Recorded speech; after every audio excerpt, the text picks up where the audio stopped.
The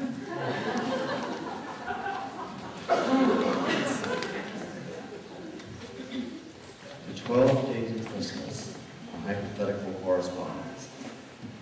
December 25th. My dearest darling Edward, what a wonderful surprise has just greeted me. The sweet partridge and that lovely little pear tree. What an enchanting, romantic, poetic present. Bless you and thank you, your deeply loving Emily. December 26th.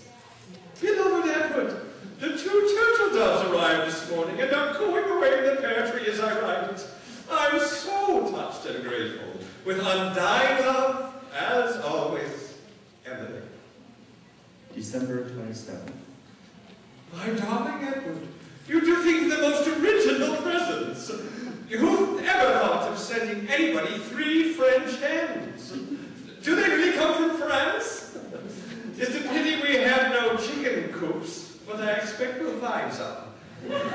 Anyway, thank you so much. They're lovely. Your devoted Emily. December 28th.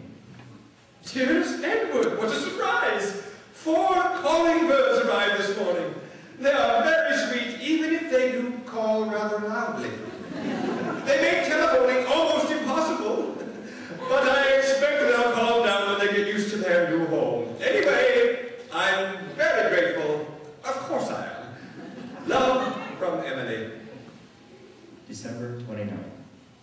Dearest Edward, the mailman has just arrived and delivered 5 of the most beautiful gold rings, 1 for each finger, and all fitting perfectly. A really lovely present. Lovelier in a way than birds, which do take a rather lot looking after. The 4 that arrived yesterday are still making a terrible row, and I'm afraid none of us got much sleep last night. Mother says she wants to use the rings to wring their necks. Mother has such a sense of humor.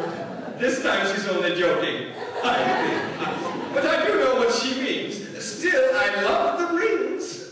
Bless you, Emily. December 30th. Dear Edward, whatever I expected to find when I opened the front door this morning, it certainly wasn't 6 honking great geese laying eggs all over the porch. Frankly, I rather hoped that you had stopped sending me birds. We have no room for them, and already ruined the croquet lawn. I know you meant well, but let's call it a halt, shall we? Love, Emily. December 31st. Edward, I thought I said no more birds. This morning I woke up to find no more than 7 swans all trying to get into our tiny goldfish pond. I'd rather not think what's happened to the goldfish. The whole house seems to be full of birds, to say nothing of what they leave behind them, so please, please, stop! Your Emily. January 1st. Frankly, I prefer the birds. What am I to do with 8 milkmaids and the cows? Is this some kind of a joke? If so, I'm afraid I don't find it very amusing. Emily. January 2nd. Look here, Edward. This has gone far enough. You say you're sending me 9 ladies dancing.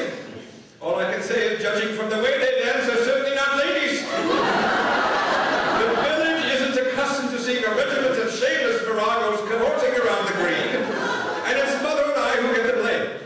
If you value our friendship, which I do less and less, kindly stop this ridiculous behavior at once. January 3rd. As I write this letter, 10 disgusting old men are prancing up and down all over what used to be the garden, before the geese and swans and cows got at it. Meanwhile, the neighbors are trying to have us evicted. I shall never speak to you again, Emily.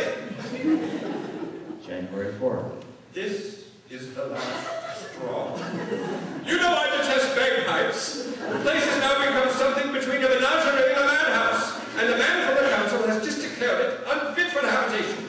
At least Mother had been spared this last outrage. We took her away yesterday afternoon in an ambulance to a home for the bewildered. I hope you are satisfied. January 5th.